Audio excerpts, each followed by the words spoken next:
Tapi gimana rasanya kamu perform di negara orang mempresentasikan tari Indonesia? Asik. Sangat bangga. Keren Itu ya? sih, bangganya bangga banget.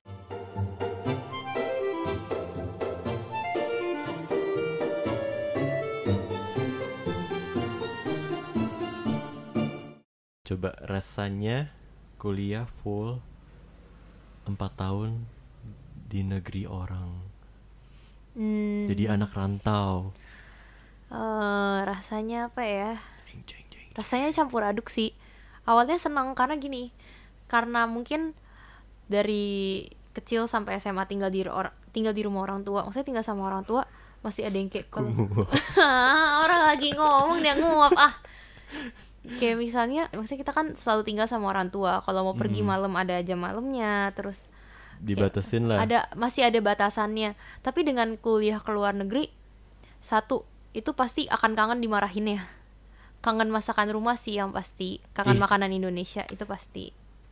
Apalagi ya, rasanya campur aduk sih. Jujur senang, maksudnya berarti ada satu achievement baru dong yang didapetin. Kayak maksudnya kuliah di dalam negeri sama di luar negeri itu beda loh. Kalau misalnya di dalam negeri oke lah, mungkin ada ketemu orang luar, tapi kan cuma 1-2 orang dan kalian akan pakai bahasa kalian sendiri. Tapi kalau misalnya kuliah di luar negeri dimanapun itu, kayak ada achievementnya sendiri. Kayak ternyata bisa ya gue kuliah dan gue selesain itu pakai bahasa orang lain yang itu bukan bahasa ibu gue. Kayak ada sesuatu, ada Kamu pencapaiannya lah. diharuskan untuk menguasai bahasa itu. Iya. Jadi ada satu kebanggaan tersendiri, walaupun memang sebenarnya jujur gue juga Mandarinnya nggak lancar kok. Gue masih nggak bagus Mandarinnya, cuman itu ada satu pencapaian aja. Kamu udah nguap berapa kali? Terus lanjutkan aja. Ini udah maksudnya ada sebuah pencapaiannya lah. Terus abis itu apalagi ya? Pikirannya juga jadi lebih terbuka, nggak close minded, jadi open minded. Dan pikirannya nggak kolot gitu. iya. Kenapa sih kok kayaknya emosi banget? Sensi. Ada yang kolot soalnya.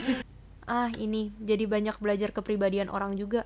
Jadi mungkin kalau aku sih lebih kayak ngelihat diriku sendiri, kayak ternyata 4 tahun ini bisa berkembang ya sampai kayak gini. Dan ngelihat orang lain juga ada perkembangannya, kayak ada ya ternyata orang ini tuh 4 tahun gak berkembang. Ada juga yang orang ini tuh ternyata 4 tahun perkembangannya beda banget kayak gitu. Kamu melihat perubahan dari orang tersebut gitu. Iya, entah perubahan positif atau negatif, cuman maksudnya jadi ada kelihatan gitu kayak ternyata ya dia ada progresnya ya, selama ini gue temenan sama dia ada perubahan-perubahan. Dia beda banget ya dari tahun pertama sampai tahun terakhir ya, gitu. Kayak gitu loh. Dan kamu tuh lebih kenal mereka banget karena selama 4 tahun tinggal satu atap satu gedung gitu, itu satu iya gedung. setengah hari kamu bareng sama mereka gitu. Bener. Karena hiburan di tempat kita tuh nggak yang gitu banyak. Dan hiburannya juga bukan tempat wisata. Kalau ada tempat wisata pun bukan tempat wisata yang bagus, lebih ke alam dan masih agak kayak gunung, sungai. Terus kebanyakan gunung sih dekat kita. Dan maksudnya kan perjalanan ke gunung juga agak jauh, agak ke pelosok, masih cukup makan waktu dan agak melelahkan. Naik bus gitu-gitu. Iya mah? Iya tunggu. Oh iya tante bentar. Disuruh makan. Gimana dong? Oke, ya skip lanjut. Aku masih mau bercerita ini. Pertamanya kan aku takut karena aku nggak punya siapa-siapa untuk berpegang juga, dan sepupu aku juga datang. Harusnya begini ceritanya dari tadi, Be. Loh, iya juga aku kalau kemana-mana. Aku nggak tahu kenapa ceritain itu juga. Kamu juga kenapa diem doang? Aku lagi berpikir. Ya dan tadi cut deh. Iya gini. Nah ini ya, mulai ini ya. Oke, mulai 1, 2, 3. Ya kalau awal-awal mah pasti takut. Terus satu sih takut karena nggak punya keluarga untuk berpegang. Maksudnya nggak ada siapa-siapa, datang seorang diri, ketemu orang baru seorang diri. Maksudnya datang sendirian, maksudnya kan masih nggak tahu, belum kenal temen. Kayak maksudnya kalaupun temenan, dia tuh orangnya bisa dipercaya nggak sih, dia orangnya baik nggak sih, pasti ada dong karena masih nggak kenal sama sekali. Ya masih ada ketakutan kayak gitu. Terus habis itu apa ya, pertama tuh pasti takut, terus ngerasa kok ternyata kosong banget ya, ternyata gue sendirian doang. Kayaknya enakan di rumah. Waktu itu tinggal di dorm, right? Iya, kondisinya saat aku tinggal di dorm. Terus tidurnya bareng. sama Monik, sepupu aku. Kebetulan Oh. anak itu visanya nggak keluar. Iya. Jadi dia datangnya agak tertunda, dan kebetulan waktu mau diurus lagi visanya ternyata dia DBD. Jadi kan lagi nggak bisa diurus tuh visanya. Berarti kamu tidur sendiri. Sendirian, dan kamar itu udah di booking untuk Monik. Jadi bayangin, udah homesick, pilihan aku. Maksudnya aku harus bertanggung jawab dong. Jadi aku lebih ada rasa Mengalir aja gitu aja. iya, gitu. harus mengalir dan harus lulus. Kayak maksudnya Iya. toh Jalanin aku aja. iya, jalanin aja. Toh aku yang pilih kan untuk ikut ini. Aku untuk kuliah ke Cina aku Iya, yang iya. pilih. Jadi ya aku nggak punya alasan untuk tiba-tiba minta pulang. Aku udah berapa kali kok minta pulang. Mm-mm. Karena kan aku pikir masih bahasa. Aku minta pulang lah, aku mau kuliah di Indonesia. Tapi setelah aku pikir-pikir aku nggak menyesal sih. Untung aku kuliah di Cina.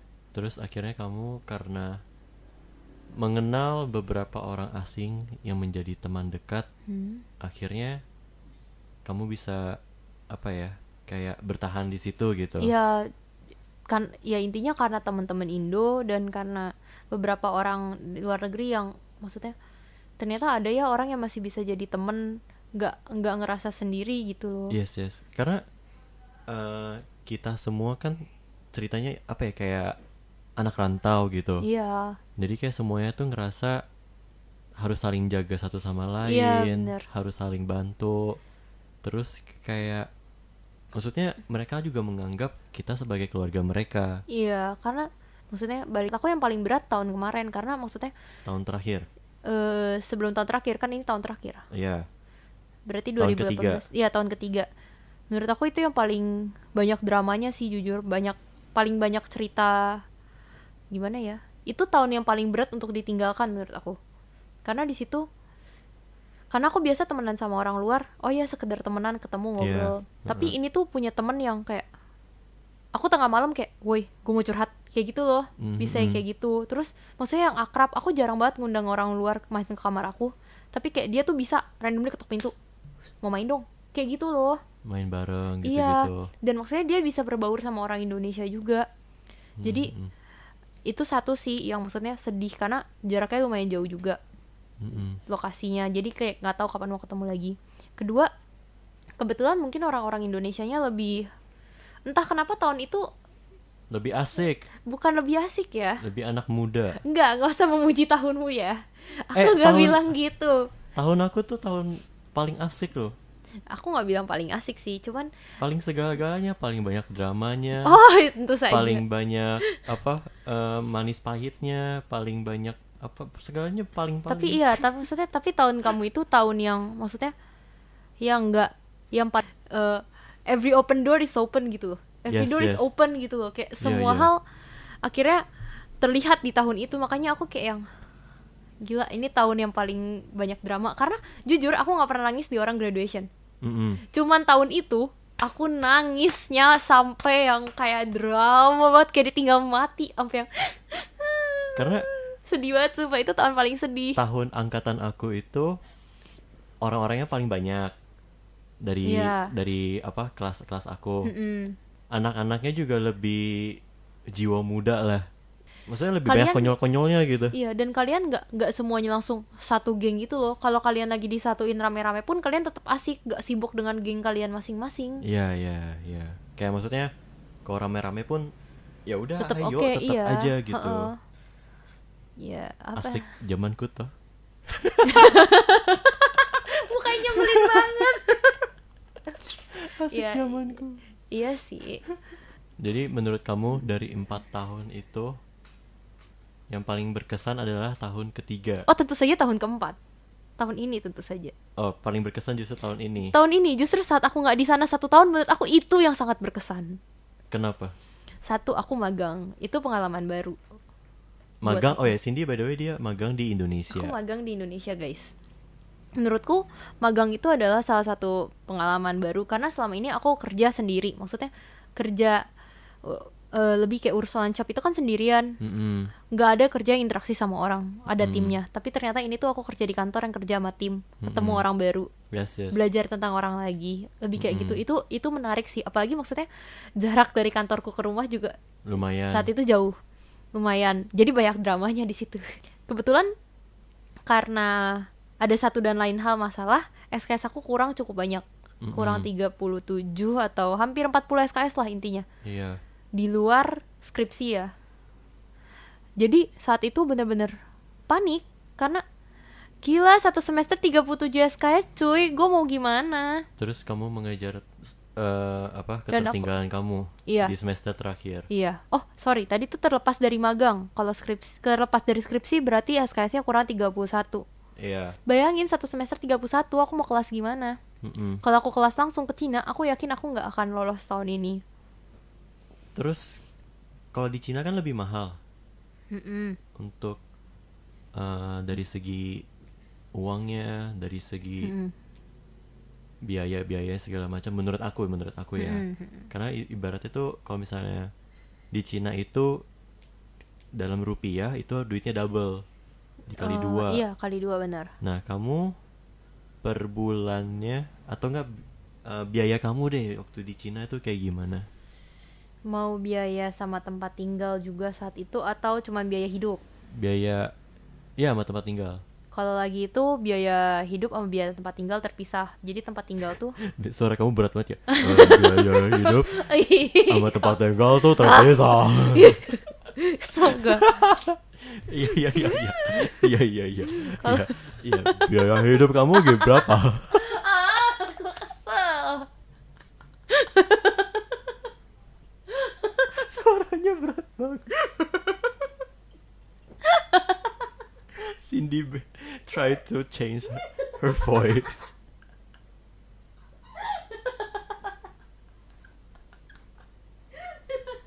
Panas badannya. Ntar dulu mau minum. Keringetan. Kamu sih. Suara kamu tiba-tiba beda. Iya, aku juga minum. Terus tangan kamu begini. Ya biaya hidup sama tempat tinggal sih beda ya. Kayak tadi kita jadi ketawa udah berapa menit. Itu frekuensi recording audionya bergelombang. Ketawa Cindy. Ih, berfrekuensi.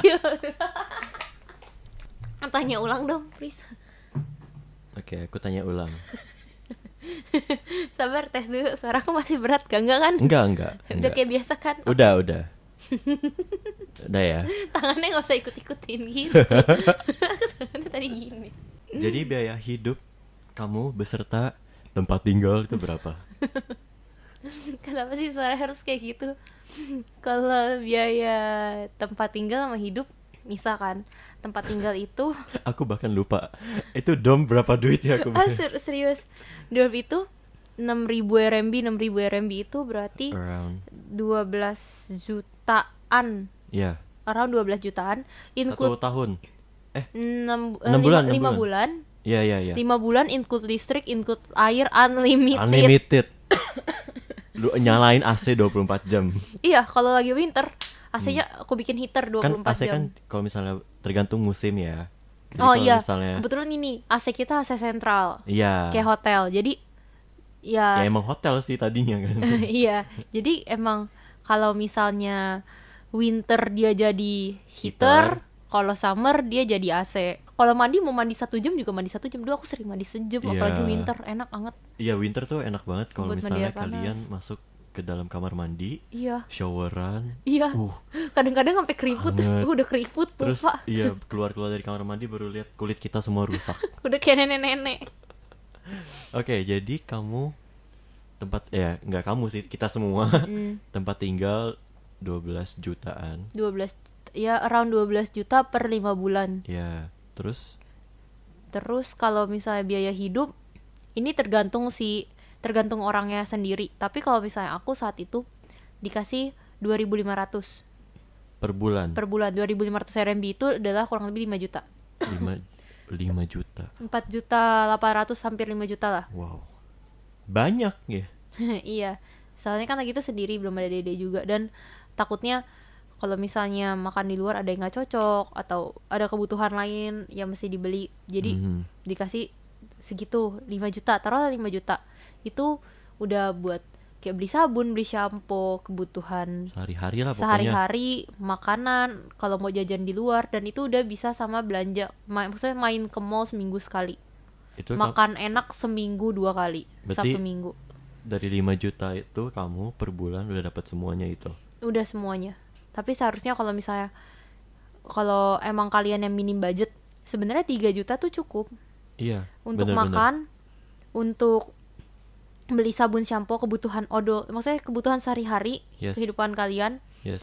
sama untuk jajan seminggu sekali ke mall, untuk hanya makan di mall ya, bukan belanja baju. Karena kita ada kayak yang kita ada e-commerce juga di Iya. Cina Itu yang toxic jual banget. Tapi iya, tapi itu maksudnya barangnya murah-murah banget dan bisa beli di sana gitu loh. sepatu aku cuma 60.000. Yang putih. Iya. Maksudnya itu sangat murah dan Toxic banget sih tapi ya. parah. daripada ke mall juga, maksudnya ke mall ya brandnya itu aja. Mhm. Even gak beli barang yang ada brandnya sekalipun tapi kualitasnya oke, ya mendingan beli yang murah gak sih? Kalau aku sih gitu ya. Jadi belanja pun bisa dari e-commerce itu. Tapi ya itu, justru e-commerce ini juga jadi titik lemahnya perempuan. Gak cuma perempuan, Oh laki-laki iya, juga. karena- Karena sering ada sale. Iya, terus barang-barangnya tuh murah Sangat banget. murah, Murah parah. banget. Bayangin aja sepatu gue 60.000. Itu kayak Converse tapi nggak nyampe bukan Ya, merek Converse, bukan tapi Converse, modelnya merek, sama. merek Cina situ lah. Iya, Tapi ya enak, yang penting nyaman dipakai. yes benar. Terus kayak kaos paling 10.000, 20.000, Kaos iya paling mahal, kaos yang kualitasnya udah bagus aja paling mahal 30.000 lah. 35.000-an gitu-gitu Iya. lah, udah murah banget. Jadi tuh sebenarnya kalau belanja kayak belanja online gitu itu murah, tapi banyak. Yes bener. Itu Jadi salahnya. sekali belanja banyak tahu-taunya kita lihat, oh iya harganya cuma 20.000, 20.000, Iya, 20.000, belilah, 10 kali beli 100.000. gitu. Nah, tapi kalau itu balik lagi ya sebenarnya ke Pola pribadi iya, sama apa cara hidup orang cara gitu. hidup orang, pola hidupnya orang-orang kan beda-beda. Ada yang Karena kayak di Cina, aku nggak tahu ya kalau misalnya di kampus lain, tempat lain itu gimana. Tapi kebetulan di kampus kita itu tuh diberi pilihan. Pilihannya banyak banget. Kalau misalnya contoh buat makanan deh, itu kantin ada kantin 1, 2, 3, 4, kantin 5. kita sampai 5. Terakhir sekarang aku nggak tahu ini kantin baru atau kantin yang direnovasi. Nah, pokoknya kantin tuh banyak. Iya. Dan di setiap kantin itu harganya beda-beda. Dari harga yang paling murah sekalipun Uh-uh. sampai harga yang makanannya nggak beda jauh sama makanan di mall. Iya. Itu pun tapi makannya yang 40.000 pun makan porsi 2 orang. Iya, kayak itu lu bisa bagi lagi gitu. Iya. Kalau misalnya beli buat sendiri, ya itu bisa buat siang, buat malam Iya, gitu. bener banget.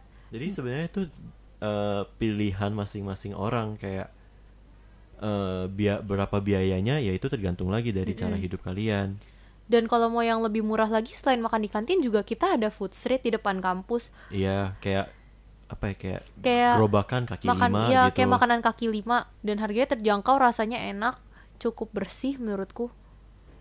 Terus kalau misalnya kayak buat yang takut gitu ya makanannya halal apa enggak, kita punya kantin halal juga. Oh iya, benar. Di kampus juga ada kantin Kantin halal. halal. Nah itu Sebenarnya dia bukan kantin halal. Jadi gini, di kantin itu ada sebuah restoran yang Yang restorannya jual halal, halal, tapi iya. karena semua orang langsung berpikir, oh kantin itu halal. Halal, Padahal mah enggak. enggak. Cuman di salah satu kantin ini yang kiosnya cukup besar adalah makanan halal. Yep. Dan di seberang kampus pun juga ada restoran ada makanan halal. ya. Jujur di Cina itu udah banyak banget restoran yang menyediakan makanan halal dan khusus memang makanan halal. Jadi Yes. nggak usah takut. Benar-benar. Kegiatan kamu sebagai mahasiswa di Cina. Waduh, kegiatan aku yang tahunan yang wajib adalah lomba basket dan lomba nari. Bukan lomba nari, perform nari. Itu Performance. pasti. Lomba basket sih yang paling pasti. Kayak setiap tahun kalau ada lomba basket pasti ikut. By the way, mereka tuh mainnya barbar banget loh. Wah, mantap guys. Wah gila. Muka gue pernah ditendang. Yang kan aku juga ada ikut lomba cowok ya yang basket. Kamu yang ikut yang cewek. Aku ngelihatnya yang cowok justru mainnya biasa aja. Yang cewek kasar Justru banget yang gak cewek, sih? wah gila banget. Wah, mantap. Terus kamu coba perform di Waduh, Cina. performku banyak banget loh. Ini Ini foreigner. ini portofolio dance nih jadinya. Pertama Jadi kamu kali. dancer. Enggak, aku nggak bilang aku dancer. Oke. Cuman aku mempresentasikan kebetulan Budaya Indonesia yang kebetulan hampir semuanya adalah tari tradisional. Yes. Ini tradisional bukan modern ya. Bukan EDM TikTok, bukan ya? Bukan. Tunggu. Bukan. Oke, turun kan, sampai turun kan. Dulu nari itu awalnya adalah salah satu jurusan minta untuk nari. Akhirnya kita belajar tari saman. Itu tahun keberapa kamu? Tahun pertama baru nyampe. Sampai akhirnya karena kita nggak jadi tari saman, terlalu susah. Akhirnya kita tari merak. Bukan merak. Pokoknya tari pakai sayap gitu. Ya kayak merak. Beli bahan kain sendiri, gambar di kainnya sendiri, tuang liter sendiri, jahit sendiri, kepala-kepalaan sayapnya gunting sendiri, semua bikin sendiri. Bareng sama tim tari dan ketua PPIT-nya dan teman-teman yang lain yang mau membantu. Itu orang Indonesia semua. Itu tahun pertama. Itu pengalaman tari pertama. Setelah itu nari lagi, ya udah narinya diterusin dan di kampus kita itu ada yang namanya International Culture Festival. Iya, tiap tahun Festival ada tuh. Budaya Internasional. Iya, jadi masing-masing negara ya. Iya, setiap negara mempresentasikan sesuatu lah dari negaranya. Mempresentasikan budaya dari negara mereka tersebut. Tahun kedua sama, tapi di tahun ketiga ada sebuah event di kampus lain, di sekolah lebih tepatnya. Jadi dia memang ada paginya acara perlombaan, siangnya dia ada bukan lomba nari tapi. Iya, aku tahu yang kalian tampil doang kan. Iya, kita siangnya tampil doang. Ya cuma menampilkan yang budaya. Yang angklung, right? Iya. Oh iya. Jadi itu kan tahun aku paling banyak acaranya. Iya, itu tahun kamu, bener. Kebetulan tahun kamu, yang kamu nyusul kan. Iya, jadi ceritanya Cindy itu sebagai tim tari. Iya. Mau mempresentasikan budaya tari Indonesia. Aku nari apa? Tadi itu tari Bali deh, kalau nggak salah. Bali iya. Kan? Oh gitu ada April itu orang Bali kebetulan. Nah dia bisa nari Bali. Iya, jadi dia yang ngelatih. Nah dia membantu teman-teman Indonesia yang lain buat perform tari Bali di sebuah sekolah. Itu SD kalau nggak salah. Sekolah SD ya, apa sekolah SM? SD, bener, SD kalau nggak salah. SD. Terus ada juga performance angklung. Iya. Right. Beberapa teman-teman Indonesia kita main angklung, latihan lagu segala macam. Jadi perform angklung sama tari Bali. Iya. Terus tahun ketiga ada lagi kan kamu perform? Oh ada. Ini sampai perform paling gede dan yang menurut aku gila ya, seorang Johanna Cindy terpilih kayak kan, gitu. Emang tahun aku tuh banyak acaranya. Tapi itu bukan karena kamu juga, itu anak tahun kamu nggak ada yang nari ya? Ya emang nggak ada, tapi kan kejadiannya itu di tahun aku. Ya kebetulan simposiumnya diadakan di tahun kamu. Ya terus, oke ya lanjut. Ada kalau di PPIT itu ada namanya Simposium Asia Oseania.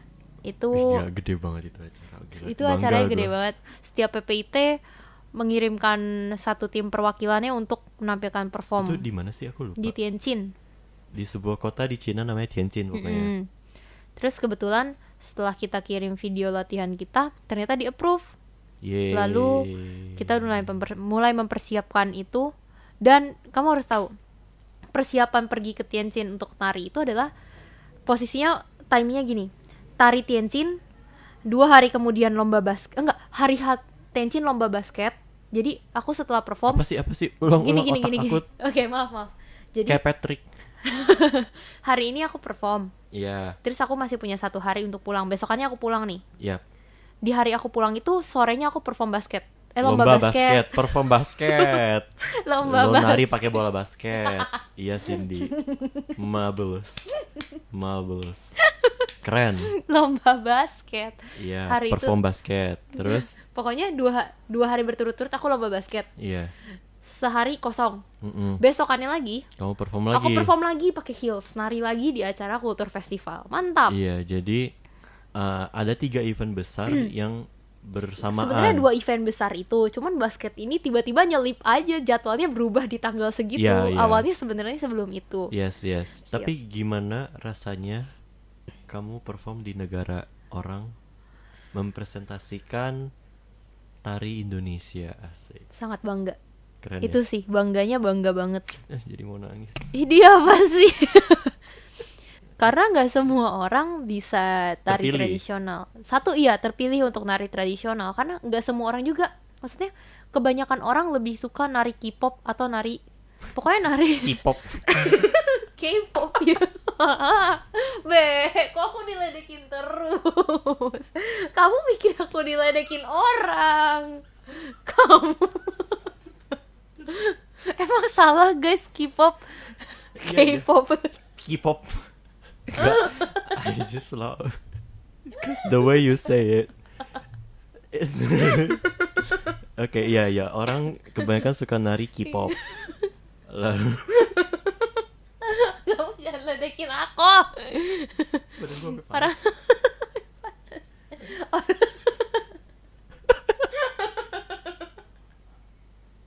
ini kalau ditaruh di Apa?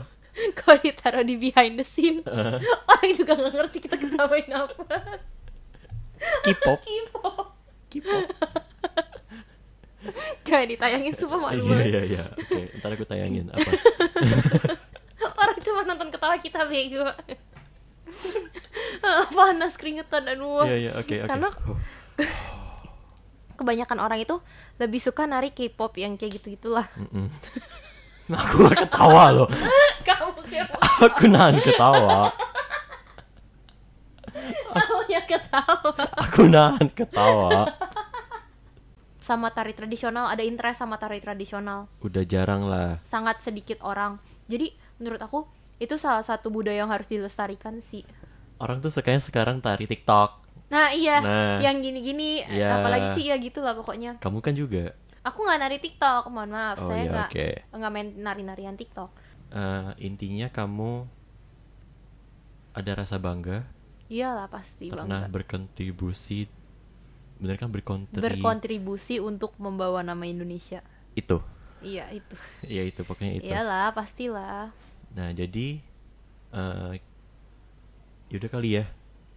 Udah cukup Ada kali ya. nggak kira-kira yang mau ditanya lagi? Kalau menurut aku sih kayaknya segitu cukup We deh. can do it another part. Oke. Karena ini kayak udah panjang banget, hampir 1 jam. Mm-mm. Dan mungkin aku harus cut nanti mungkin yang kurang masuk. Ya udah jadi gitu aja kali ya. Iya gitu aja. Cerita Kuliah di Cina versi Cindy. versi aku. Yes. Versi cewek. Asik. Oke, semoga kalian enjoy dengan cerita kali ini. Ya pokoknya share, subscribe, bla bla bla bla. Atau Segala kali macam. aja ada yang mau nanya tentang kuliah di Cina, komen aja gitu. Iya, Ntar kita dijawabnya bisa. sama David bukan sama gue.